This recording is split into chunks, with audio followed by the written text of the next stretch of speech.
Our Secretary, Brother Stephen, has a plane to catch. He's got some business he's got to complete before he leaves. That's one of the reasons. The other reason is that it just doesn't take too long today.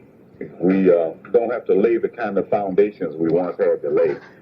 Our folks are, because of all of the years that the Honorable Elijah Muhammad has been putting this wisdom in various places, our people have absorbed it from different areas and in different ways, but it has affected all of us. So all of us, whether we realize it or not, have, by the Honorable Elijah Muhammad, been brought to a different level than we were 30, 40, 50 years ago. We may not realize that the thing that's happening with the youth today is a direct result of his teaching. And they wouldn't be, for better or for worse, they would not be like they are today had not his teaching gotten into their parents like it did. Okay? And, as you stick around, you'll hear Minister Farrakhan particularly delve into that and go into detail, and we will be explaining to you some of the things about our youth, some of which you and I find distasteful, but without which we cannot reach the next stage that the next generation is going to be into. Okay? Now, our subject today, we're not going to belabor the point. We're going to get right into it. As of sundown yesterday, our arch enemies, the Jews, is there anybody in here who is not an enemy of the Jews, then you have my sympathy. Because they're certainly your enemies, whether you're their enemy or not. Okay? So if you are a Jew lover, happy Hanukka, which is our subject today. As of sundown yesterday, the Jews all over the world began a celebration which they call Hanukka. And they've got menorahs, which are candelabra, all over the city, especially of New York, the world capital of Jews. They're in real New Jerusalem, not over in the Middle East. This is Jerusalem. Okay. They've got them all up and down the parkways and expressways and everywhere you go. Tonight you see them lit up pretty. Saying. Now, there are 8 candles. They're supposed to light one every day. And one Jewish writer wrote 2 days ago that they ought to light one for Minister Farrakhan. They better light all of them for Minister Farrakhan, if they know like we know. But we want to explain to you what Hanukkah is all about. Say, well, if Hanukkah is for the Jews, what do we care what it's about? We need to. Because we need to know who the real Jews are. We need to know what it really means. And even if it did happen to some people back a long time ago, it did not happen to the people that you and I today know as Jews. But regardless to who it happened to, if it happened, it was only a sign pointing to a future time. The only reason that we read the scriptures, read the Bible, is because all of it was pointing to us today. If it's just a history book, we don't need that history. If it doesn't mean anything to us today, then throw it in the garbage can. It ain't worth nothing. You can read a fairy tale anytime. No, you can go get better fairy tales than this that are easier to understand. But if it has a meaning for us today, we need to know that meaning. Now, the Bible that I'm dealing with today is not your King James Version. Okay? It's not your Protestant Bible at all. I'm dealing with the version of the Bible. This particular one is known as the Holy Trinity Bible. This is one of the many versions of the Catholic Bible. And the reason I'm dealing with the Catholic Bible is the books that I want to deal with are not in the Protestant Bible. They were taken out of the Bible. These are some of the books. They sometimes are known as the Apocrypha. But you find other Bibles besides the Catholic Bible that contain the Apocrypha. But if you want to find the information that we're going to be giving you today, the book of Maccabees, the first and second book of Maccabees, you can find many other Bibles where it says, it'll say on the cover or on the flap page, contains the Apocrypha. If you find one that says that, you can get that Bible and you can read the same thing that we're going to be dealing with today. But any Catholic Bible, and the most authoritative one is the Douay version, from which this one was taken. The Douay version. Some Frenchman named Douay who did it in French, and then this is one of the English translations of the Douay version. So as far as Catholics are concerned, it's authenticated. Now, in the first book of Maccabees, you find the reason in the 4th chapter, 36th verse. You find the reason that is given for the Jews celebrating Hanukka as they do today. Bear with me, be patient, listen to this carefully. Purification of the temple. Then Judas and his brethren said, and this is not the Judas Iscariot, this is Judas Maccabee. Behold, our enemies are discomfited. Let us go up now to cleanse the holy places and to repair them. And all the army assembled together, and they went up into Mount Zion. And they saw the sanctuary desolate, and the altar profaned, and the gates burnt, and shrubs growing up in the courts as in a forest or on the mountains, and the chambers joining to the temple thrown down. You got the picture, right? You're going into a temple, a holy place that has been devastated and let weeds grow up and been defiled and everything else. And they rent their garments and made great lamentation and put ashes on their heads.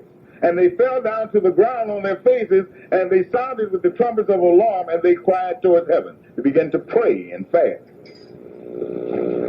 Then Judas appointed men to fight against them that were in the castle, till they had cleansed the holy places.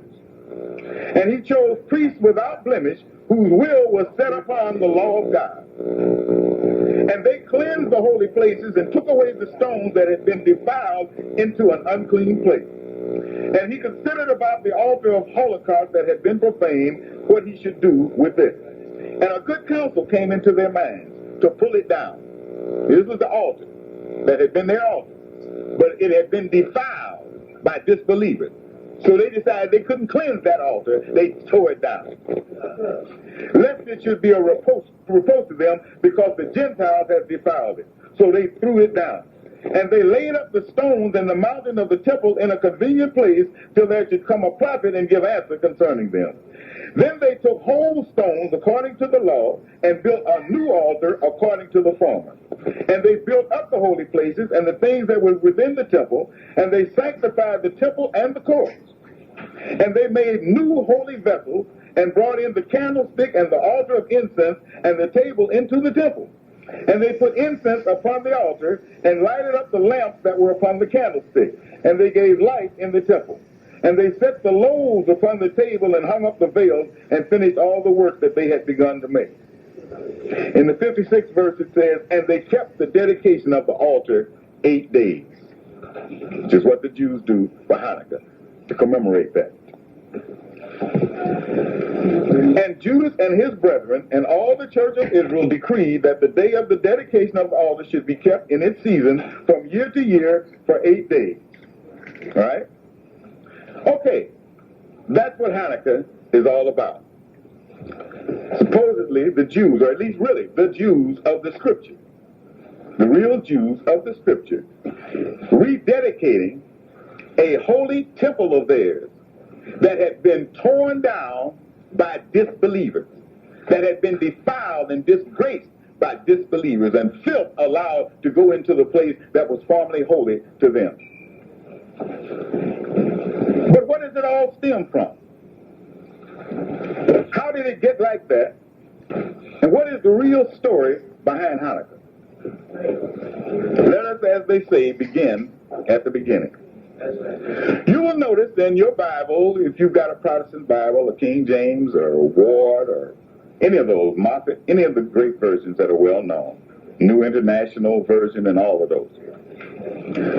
The last book in the New Testament is the book of Malachi. Okay? And, or as they call it in this book and in a lot of books where Latin is predominant and Greek are predominant, Malachias. But you have the book of Malachi. And in the book of Malachi, the last book of the Old Testament, in most Bibles, it ends promising, with God promising, that he would send Elijah the prophet. And that Elijah would turn the hearts of the fathers to the children and the hearts of the children to their fathers, lest God come and smite the earth with a curse. Or as the Catholic Bible says, lest I come and strike the earth with anathema, which is the same thing. It's just that the Catholics like to use bigger words because the less you understand, the better they can control your mind. See, all of us understand curse. All of us may not understand anathema. All right. Now, this is the way the Old Testament ends in most Bibles. So, it ends with the prophecy, and it says it's the end of the prophets. It ends with the prophecy that now all you got to do is wait for Elijah to come and settle the whole matter just before God himself comes. But yet, when you go from the Old Testament and open up the New Testament, it starts off with Jesus. It starts off with Jesus. What happened? Something happened that it was necessary for Jesus to come, and there's a whole other history that goes in before the coming of Elijah.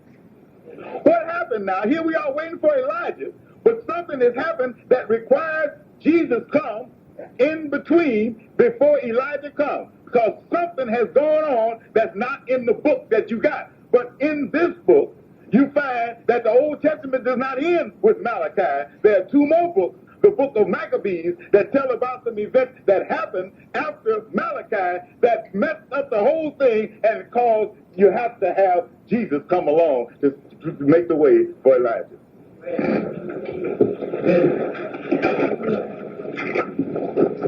Now, in the first book of Maccabees, it begins by running down the history of Alexander the Great and how he ruled Rome and all of the province of Rome, including Jerusalem and all of that, and how he died and the people who succeeded him and all of that. All this time, the Jews, the real Jews, are in bondage to Rome. Now it gets to one particular generation where the rulership is changing hands. And it says, and there came out of them a wicked root, Antiochus the illustrious, the son of King Antiochus, who had been a hostage at Rome. Now understand this. Got two Antiochuses there. There's one whose name was Antiochus, but they don't say what. But said he was a hostage at Rome. But his son, Antiochus the illustrious, comes up. But it starts off telling you that he's wicked. That Antiochus, the son, is wicked. In the footnote, it points out that this second Antiochus was not named Antiochus. His name was Epiphanes.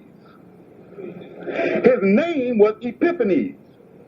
But when his father died, his father had appointed or had pointed out his nephew, Demetrius, to be the leader. But the wicked son was able to maneuver so that the rightful leader that the king chose would not get in office. The son, the wicked son, took over. He changed his name. Since his father was Antiochus the Great, he changed his name to Antiochus the Illustrious to try to show that he was the rightful heir. By changing his name more in line with his father's name, he was trying to use a name to show his right to inherit his father's power. You follow me? Yeah. It would be the same if a man tricked and maneuvered his way into the leadership of a nation of people and gave himself a name which meant the supreme inheritor. And the way you say supreme inheritor in Arabic is waris. Oh yeah, it's going to be plain.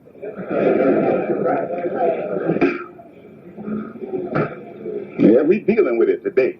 It's time.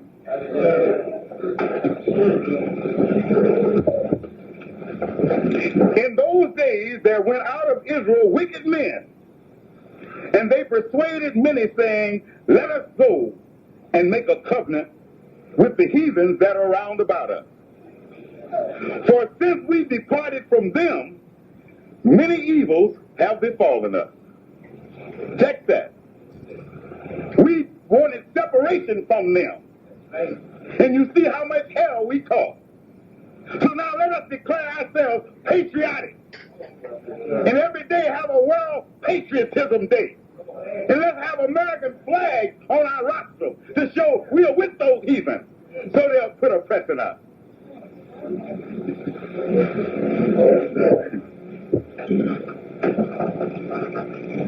And the word seemed good in their eyes. The word seemed good in their eyes. The people were glad to hear him say that. That shows something in them all along, doesn't it? They were glad to hear him get them back with their former masters. The heathen, the ones they had been calling the devil. They were glad not to have to call him the devil no more. They didn't stop him from being the devil, but it just stopped him from being called the devil. You know, we don't even mess around calling him the devil and all that, but that don't stop him from deviling.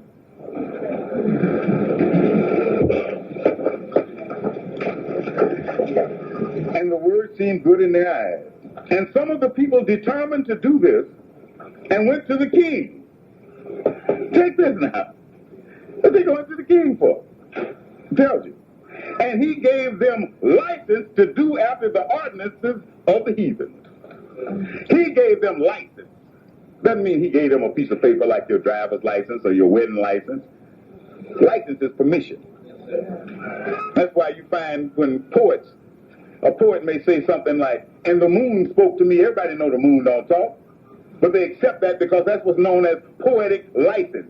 It's a special permission given, because of your literary talent, that you can say things that don't have to be exactly true, but, they're accepted. That's license. You have editorial license, which is stupid for the JDL to talk about they're going to sue the government for saying that they are guilty of murder or that they're suspected of murder. You can't do that. I mean, they can sue, but they can't win because there's no such thing as group libel. They want to sue the newspapers that said it. And they can't do that. That's editorial license. They have the right to say what the government has told them. License. Now, of course, you can take license too far. When you take license to the extreme,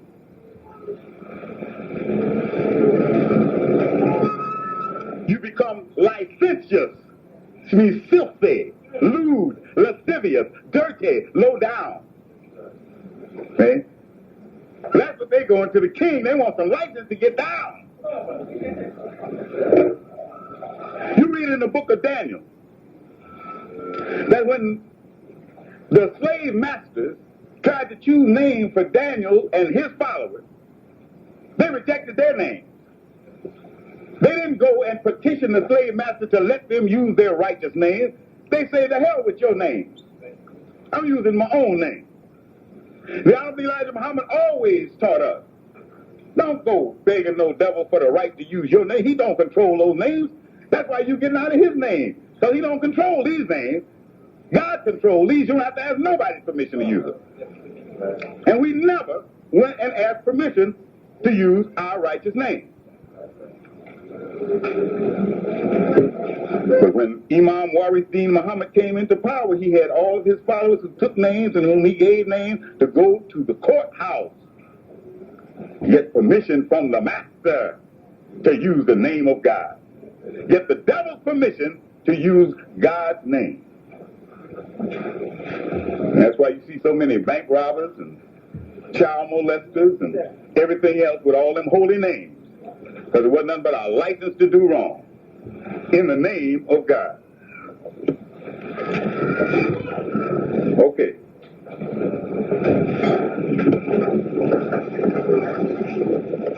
And he went up to Jerusalem with a great multitude. And he proudly entered into the sanctuary. This is the holy place that had been established before his time. And took away the golden altar and the candlestick of light. Took away the light. And all the vessels thereof, and the table of proposition, and the pouring vessels, and the vials, and the little mortars of gold, and the veil, and the crowns, and the golden ornament that was before the temple. And he broke them all in pieces. And he took the silver and gold and precious vessels. And he took the hidden treasures which he found. And he made a great slaughter of men and spoke very proudly. You may say, well, now that shows that ain't, man. No, he didn't kill anybody physically, although some people lost their lives physically because of the foolishness he was teaching. But the spiritual death of black people in America was overwhelming after the departure of the Honorable Elijah Muhammad. I mean, it was one of the saddest. You ain't been. The mass funerals they have in South Africa cannot touch the funeral for black people in America when the Honorable Elijah Muhammad left.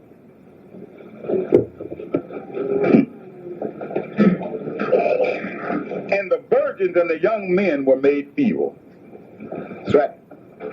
Just made them. We had our youth coming up. Everybody in the world marveled at the children of Muhammad, as they called them. No Muslim children involved in juvenile delinquency in his history. The little girls as pure as the driven snow, as they call it. The little boys righteous and upright. They went crazy. Every female in the youth corps just about was pregnant and wasn't married. And they just went wild. And all of them weren't pregnant by single brothers, pregnant by married brothers in the masjid. And the beauty of the women was changed. You could look at them and tell they had lost something. That light was gone. That glow was gone. That righteousness was gone. That pleasantness was gone. The happiness, contentment was no longer in their eyes. The eyes began to be clouded over with confusion. Couldn't look in those eyes and see them sparkle like they do now. Sparkle and blaze, fire, light, divinity, gone.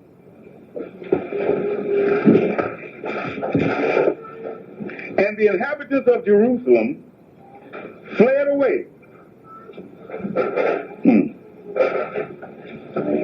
By reason of them. And the city was made the habitation of strangers.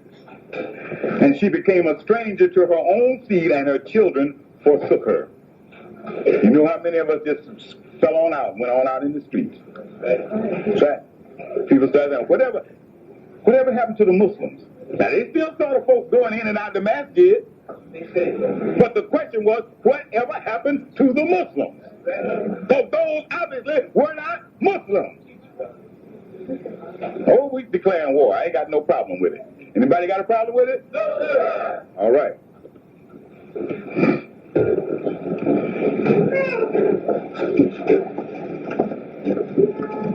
Her sanctuary was desolate like a wilderness. Her festival days were turned into mourning. Every February, folks used to get kind of heart sick, thinking about the old Savior's Day. Her Sabbath into reproach. Her honors were brought to nothing. All the great things people used to brag about the nation, gone.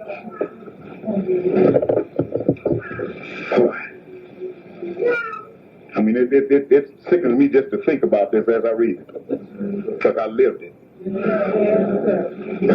And King Antiochus wrote to all his kingdom that all the people should be one. Say he's going to unite them. He's big man. And everyone should lead his own law. And all nations consented according to the word of King Antiochus. And many of Israel consented to his service, and they sacrificed to idols and profaned the Sabbath. And the king sent letters by the hands of messengers to Jerusalem and to all the cities of Judah that they should follow the law of the nations of the earth. Leave their own law that came from God and begin to imitate the people that God was raising them up to replace in the rulership. And he commanded the holy places to be profaned and the holy people of Israel. And he commanded altars to be built and temples and idols and swine's flesh to be immolated and unclean beasts. Oh yeah. Tell me that you didn't get back to the swine that you stuck there. Only ones who stayed completely away from the swine were the ones that got out of the masjid and let it alone. I'm just telling you like it is. The grave wasn't the best place in the world, but that's one thing. It preserved a lot of folks from that. Because if you were there, you were excused. You were given all kind of excuses. You stopped reading labels. You go eat bread made with lard. You go down to the Burger King and grab anything and eat the, yeah, well, it's all beef. What about the bun? You didn't even look at that. You understand?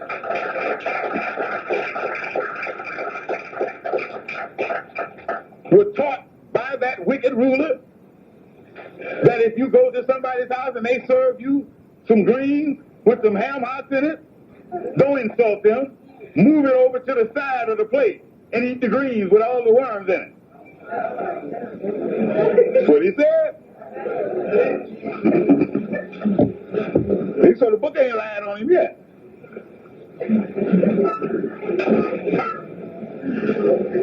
And that they should leave their children uncircumcised and let their souls be defiled with all uncleanliness and abominations, to the end that they should forget the law and should change all the justifications of God. And those of you who heard us teach born again, or who have the tape of born again, and some of it, there was another lecture just reached, will the real Jews please stand up? We dealt with circumcision. Doesn't mean a physical circumcision. Leaving your children uncircumcised doesn't necessarily have anything to do with whether or not you cut their foreskin off in the hospital. We're talking about circumcision, as the book says, from Deuteronomy all the way to the New Testament, into Paul, circumcision of the heart.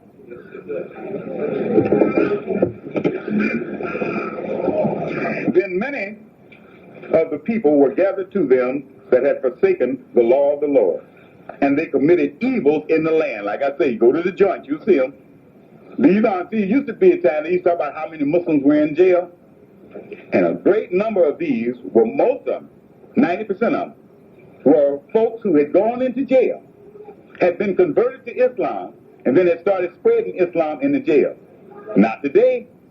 The majority of these dudes, brother, went in supposed to be Muslims.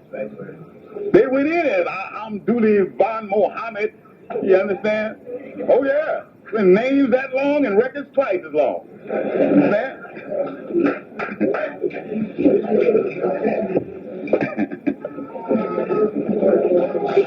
Check this statement here.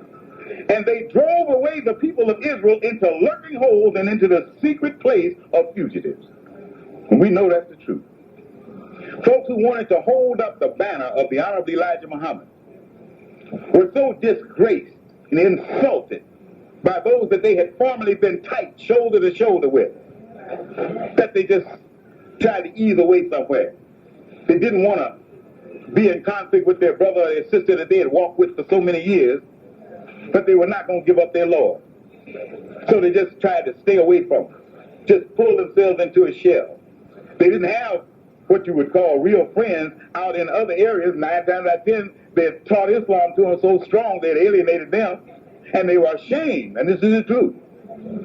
After all that we had built up, they were ashamed to have to go back to those same people and try to explain what was going on in the masjid. Because these people knew, because they were selling, I know one right now, right on 125th Street, they were selling cocaine to the families of the imams.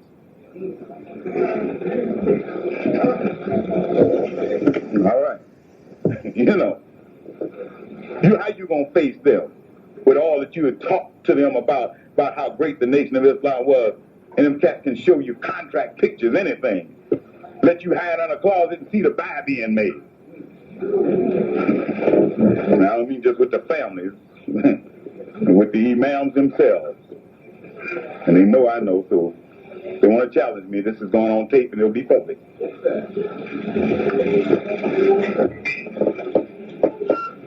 And they cut in pieces and burnt with fire the books of the law of God. Didn't you do that? Didn't the man tell you get rid of all them lessons that you got from Elijah Muhammad? Some of y'all did it. I ain't got rid of nothing.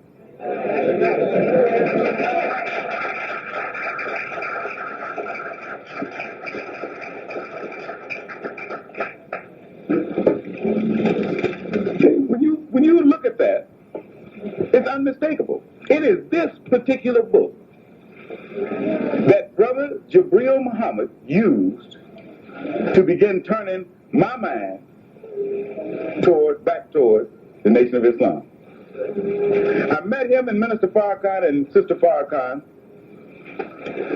and I had no idea that Minister Farrakhan was trying to get the nation back together.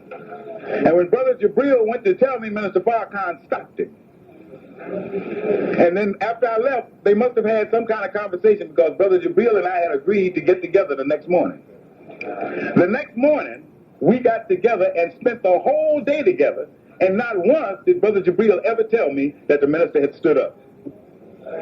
But one of the things that he did was, he referred me to some portions of the book of Maccabees, which he knew I was familiar with because he knew I had been raised as a Catholic.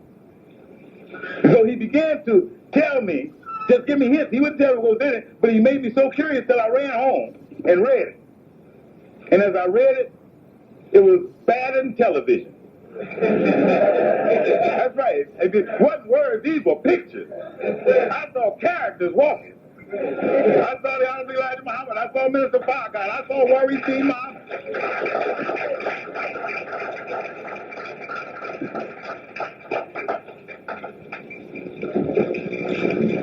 And as soon as I found out what was happening, I was ready and gone to Gary, Indiana.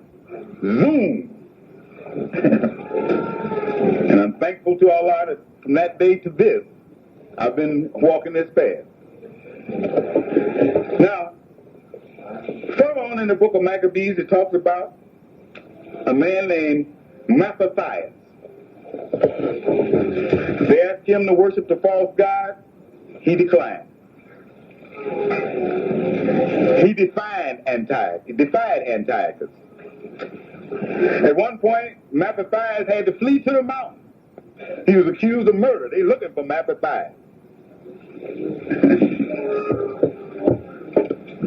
Mattathias was steadily going around seeking out true believers who could still be counted on. From the mountain, hid away, Mattathias was rounding up troops. One by one, two by two. He was talking to them. And then a group called the Assyrians, according to this book, a number of them, not just one and two, but who were trying the whole thing together, found out about it. They got in touch with him, and at that point, they became a larger crew. Now, Mattathias told them that there was a man they needed to follow, and his name was Judas Maccabeus. He said, that's the man that will take you where you want to go. He didn't say he was the man. Now, it happens in this book the way it points out that this was his son. But if you understand prophecy, there are many little quirks put in there so that it doesn't fit exactly, otherwise it wouldn't be coded. Anybody could track it down. But Mattathias told them Judas Maccabeus would be the man. Okay? Now, Judas, they went and followed Judas. So just as Brother Jabril Muhammad, who all of the years they said he was crazy, he got indicted for murdering a faggot in a state he wasn't even in. Yeah, he went through all of it. And whenever you would run, I would run into him occasionally. And he always talked about Minister Farrakhan, who, for the first almost 3 years, he was just one of Wallace's imams, going along with the program, apparently, all the time boiling inside, couldn't wait till he broke loose. All the time, Brother Jabril and anyone who saw him during those years that he was going from pillar to post, and everybody was saying he had lost his mind, and he was like a bum and a wayfarer traveling across the country, half raggedy and broke. He always said of Minister Farrakhan, if that brother stands up, the whole nation will stand up. As anybody who ran into him in the streets, that was all he talked about all those years. All right. Look what it says about Judas when Judas stood up and became the leader of the people that Matthias had been talking to. It says, in his acts he was like a lion, and like a lion's whelp, roaring for his prey. So he was like a lion. But he also was like a lion's whelp, because see, a little young lion's whelp, he don't have the wisdom of the old lion to lay back and wait. He ready to go get it. And he pursued the wicked and sought them out. And them that troubled his people, he burnt with fire. And his enemies were driven away for fear of him, and all the workers of iniquity were troubled, and salvation prospered in his hand. Check that. Prospered in his hand. Now, the reason I like that particular quote is, we have to give credit where credit is due. There were others who wanted to hold up the banner of the Honorable Elijah Muhammad, who tried. The first one to challenge Imam Warideen Muhammad was Silas Muhammad. He challenged him publicly. Said, you are a liar and a hypocrite, and I want to debate you. See? The man loved the Honorable Elijah Muhammad. He just is not the man. Brother Hamza right here in New York loves the Honorable Elijah Muhammad. He's just not the man. Brother Jeremiah Shabazz, I believe he loves the Honorable Elijah Muhammad. He did all the years that I've known him. He's trying to hold up the banner. He's just not the man. And that's what we have got to understand. Brother Jabril loved the Honorable Elijah Muhammad passionately. But he knew he was not the man. So he went to get the man. That's what you do. I know I'm not the man. When I heard about the man, I came to the man. That's how you do that. All right. Because salvation prospers in his hand. Nobody else can make it work. Because Allah is with this one, he ain't with no other one. So we can all be well-meaning and can even have good programs, but salvation will not prosper in our hand because we're not the one. Praise to Allah. And he grieved many kings. And our man grieving many kings? All the great politicians, the whole Senate votes censure of him. And he went through the cities of Judah and destroyed the wicked out of them and turned away wrath from them. And he was renowned even to the utmost part of the earth. That fits, don't it? You travel anywhere in the world and they don't know Farrakhan? No, it's a brother right here in this mosque who's in the Merchant Marines. Was over in, where was he? One of them places in Europe. But he ran into a couple of Libyans. And they found out he was a follower of Minister Farrakhan. He said he couldn't spend a quarter. He was there a couple of weeks. Couldn't spend a quarter. They asked me if he had any final calls. He just happened to have a few with him. We had a couple of tapes of Minister Farrakhan, and that was it. Anything he wanted, they bought. Whatever he wanted, whatever David wants, the Libyans bought. You know, he was badder than Lola. You understand? But the man is, his name is ringing throughout the world. And far more positive than negative. We live in the stronghold of his greatest enemy, so naturally we'll hear more negative than positive. But there's far more positive than negative about this man throughout the world. In fact, the positive is what keeps the ones with the negative from making a move on it. And he gathered them that were perishing. That's us, ain't it? Dying of thirst. Thirst for wisdom, thirst for righteousness, thirst for divine knowledge. Dying, perishing. He brought us back to life. And Apollonius gathered together the Gentiles and a numerous great army from Samaria to make war against Israel. And Judas understood it and went forth to meet him, and he overthrew him and killed him, and many fell down slain, and the rest fled away. And he took their spoil. And Judas, hear me plainly, and Judas took the sword of Apollonius and fought with it all his lifetime. Now, if you remember the story of David and Goliath, we sat in the church house and misunderstood it and sang about it and talked about it. If you ask the average one of us who spent half our lives in church, what did David use to slay Goliath? We'll say a stone and a slingshot. And that is not true. The Bible says he knocked him down with the stone, then took his own sword and cut his head off. Hey? They didn't emphasize that because there's something in that you and I need to learn. All right, you see the same thing that happened here. This man, Apollonius, raised up armies from two countries to come against the man, Judas. Judas defeated him, killed him, took his sword, and that's the sword that Judas used for the rest of his life. So obviously here was a man that had the right stuff, but he was on the wrong side. Judas, once he got rid of him, took the stuff that he had been using wrongly and used it all his life for righteousness. We're not going to go into that today. Keep watching. And the fear of Judas and his brethren and the dread of them fell upon all the nations round about them. All the nations round about them. Well, you've seen some of it, and you'll see more of it as time goes by. But you'll find black leaders, some of them who are talking now, some of them who ain't talking now, some of them who are talking good about Minister Farrakhan now. Same old pattern that white folks have always used. They're going to work on the jealousy and the envy in the hearts of these folks who think they're leaders. The white man who made them leaders is going to begin to erode their bases.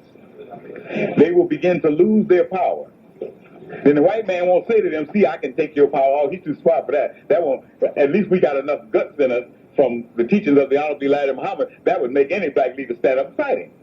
If he admitted that, yeah, I'm taking your power, and then he say, yeah, you know, I've been just what Muhammad never said, I'm a hunk of time. And then he go to war. No, he's going to do it another way. He's going to slide the power off from under the black man and say, look at that. Farrakhan's just taking over, man. You used to be a bad leader, but look at that. Farrakhan's the man now. And them jealous-hearted, envious, weak-kneed, faggot black leaders will be sicked on Minister Farrakhan like so many dogs. And his fame came to the king, and all nations told of the battles of Judas. Now, when King Antiochus heard these words, he was angry in his mind. Look, Antiochus ain't saying that. He's laying low in him. Judas been rising. Sooner or later, he got to meet this false king, this usurper, this one who stole the throne. They got you can see it working, just like in one of them mysteries on television. You know, you can see him working his work. You know, sooner or later, them bad boys gonna meet, ain't they? Ain't no way to avoid it. You can try to avoid it. There is no way to avoid it. Two objects. This is a physical law, and it has a spiritual counterpart. Two objects cannot occupy the same space at the same time. Plain and simple. So now, here comes Antiochus, angry. Why is he so angry? And he perceived that the money of his treasures failed, and that the tributes of the country was small because of the dissension. Uh-oh. People have slowed up on their money because they're dissatisfied now with this false ruler. And the evil that he had brought upon the land, that he might take away the laws of old times. All right, now they realized this man that took away the old laws, turned them loose, but now they were suffering because of it. They found out that what they thought was freedom wasn't freedom, it was destruction. So now they're not supporting him like they used to. He getting broke. His enemy, Judas, is on the rise, and he is on the decline. So he said, I got to do something. And he feared that he should not have as formerly enough for charges and gifts which he had given before with a liberal hand. He ain't got that spending cash no more. And dried up on him. Judas had made it dry up. Because his people are looking at Judas and his folks and damn, they can't be all wrong. They must be doing something right. Look how Allah is blessing them. And he was greatly perplexed in mind and proposed to go into Persia and to take tribute of the countries and to gather much money. So he's going over to Persia. He's going over to the other countries to try to get some money since his own folks ain't giving him none. Yeah. That sound familiar? Yeah. All right. Y'all know what happened. That's why he's mad at Minister Farrakhan. Minister Farrakhan got money from sources that he couldn't get them from, and Minister Farrakhan didn't go over there begging. They asked him what he needed. Minister Farrakhan accepted an offer while we seen Muhammad beg. We don't want no charity. We want you to come back later and say you did such and such. We owe you, we ain't owe you nothing. You let us use your money for a little while, we're going to give it back to you, and then we even Stephen. Praise is due to Allah. I want to point out something to you. We got a section here called Judas Prepares to Fight. Then in the next section it shows how he prepared to fight. It says prayer and fasting for the victory. Check this out. This man is a world-renowned warrior. World-renowned now. He doesn't prepare for victory by making sure the swords are sharp and the armor ain't got no holes in it. We getting ready to fight, y'all. What we gonna do? Pray and fast. Show why he's been winning. What it says. And when it was day, Judas showed himself in the plain with 3,000 men only, who neither had armor nor swords. Now, who you think that is? Now, you look at that. Now, you think back in the history. If you ever really heard of an army going up against a well-armed army, they wouldn't even wear no armor. They not only don't have weapons of their own, but won't even wear physical armor to protect them from the enemy's weapons. And it says, Judas defeats the king's army. How do you do that? Check that out. No weapons and no armor. You know that ain't the Jews. Not these Jews you and I know. They don't want nothing but some weapons. In fact, they just got one of the dudes busted for stealing them some weapons, didn't they? That's right? Stealing from their friends. They didn't steal from the enemies. They got stolen from their cock buddy. United States, if the United States withdrew their support, Israel would fold in the morning. That's like stealing from your mama. Ain't it? It's like going in your mama's purse, taking all her money out. I mean, that's low in common. Ain't it? Look at this. You ever heard Minister Farrakhan on many of his tapes talk about among the Jews that is a wicked cabal that controls everything? What the Los Angeles Herald Examiner says about the spy. Why a friend spied on the U.S.? Now this story, that's the way they headlined it out there. It came from the New York Times news service. Why a friend spied on the U.S.? Secret Israeli cabal may have been responsible. See, they want all the weapons they can get. If they were the people of the book, why do they want nuclear arms? If they're the ones that Hanukka was about, if they're the Maccabees, since Judas Maccabee and none of the Maccabees wore armor or carried arms, why are they stealing nuclear secrets? We're not stealing secrets. We're not buying guns. We're not carrying knives. And we ain't wearing no bulletproof vests. Who do you think the book is talking about?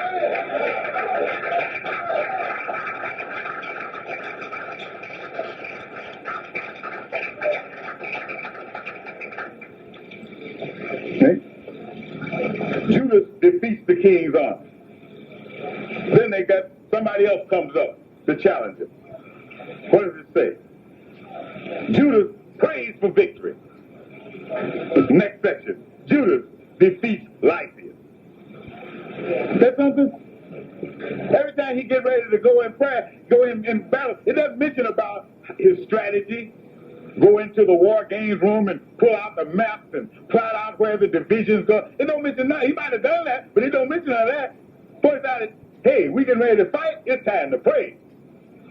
Because that's where the ultimate power is coming from. So that's our nuclear arsenal. Hey, that's what we reach back and get. We reach for the God. Hey, we the God squad.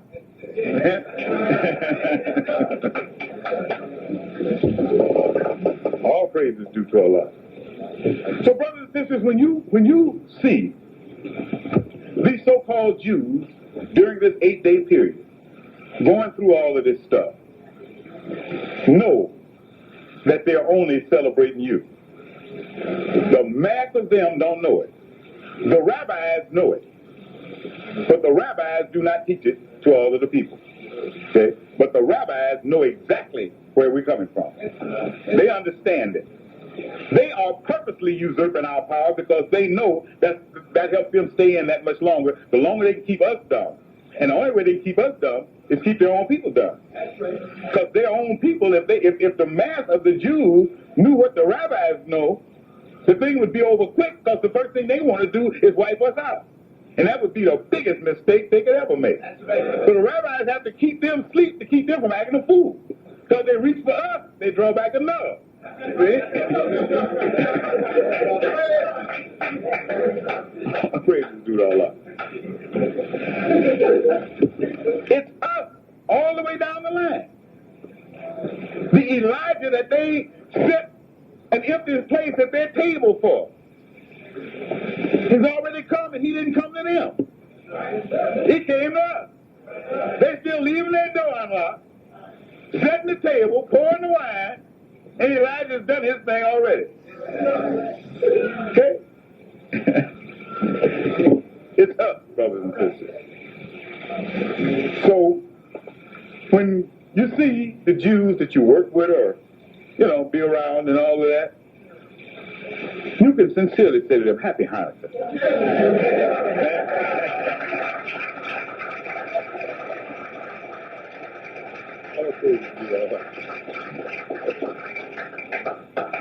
Now, for those of you who were not here yesterday but who plan to be here next Saturday, I want to announce that there will be no class next Saturday. Okay, so you got a free day. Not to do your Christmas shopping. But you got a free day, We're expected to be in Chicago, but, we haven't got the final word, but it's almost set. And even if they don't, then, we'll just have to live with it. But it's better than to have you come out here and then nothing's happening. So we're just officially canceling next Saturday's orientation class. All right? But we'll have our regular meeting here Sunday. And we hope and pray Allah that all of you will be here and will be at the next orientation class, which is the following Saturday. And the following Sunday, which is December the 22nd, do not forget that our subject will be Fight Christmas. Okay? So we give, like I say, we give it equal time. It's the Jews' day, so we'll give the Christians the 22nd. All right? We want everybody to understand everybody's stuff. Then we won't have no arguments no more. Right? And then when we get ready to celebrate Ramadan along with the rest of the Muslim world, as we will do this year, which is why we canceled December. We didn't cancel the month of December, but we canceled observing Ramadan. We ain't got that bad yet. But we canceled the observance of Ramadan during the month of December, as you know we have done for many, many years. Minister Farrakhan canceled it, and we're going to fall right in line with the rest of the Muslims all over the earth. When the real month of Ramadan, according to the Muslim calendar, comes in, then we will observe Ramadan with our brothers and sisters all over the earth. Okay? Prior to that time, then we will go into as deep as possible an explanation of Ramadan. So then that way, everybody that we have to deal with, Jews, Christians, Muslims, whatever, we all want to begin to understand each other better, know what we're doing. Not to criticize and say whether it's right or wrong to do it, understand it. Then it's up to the person to accept or reject, but let's at least don't either accept or reject out of ignorance. Either one is dangerous. Do whatever you do with knowledge. So that's why we're going to study these holidays, these so-called holidays. holy months and what have you. And we're going to examine them, dissect them, and then, hey, take the good and leave the bad. That's all we have to do. Prove all things. Hold fast to that which is good. That's what Paul said, right? All right. Brothers and sisters, I want to thank you. And I want to say to you that in the process of bringing you up to date and making you to understand the real meaning of Hanukkah and the fulfillment of it that has already taken place, about 75%, the other 25% is in the offering, I want to say that if I offended anybody, if I stepped on anybody's toe, I do not apologize. Assalamu alaikum.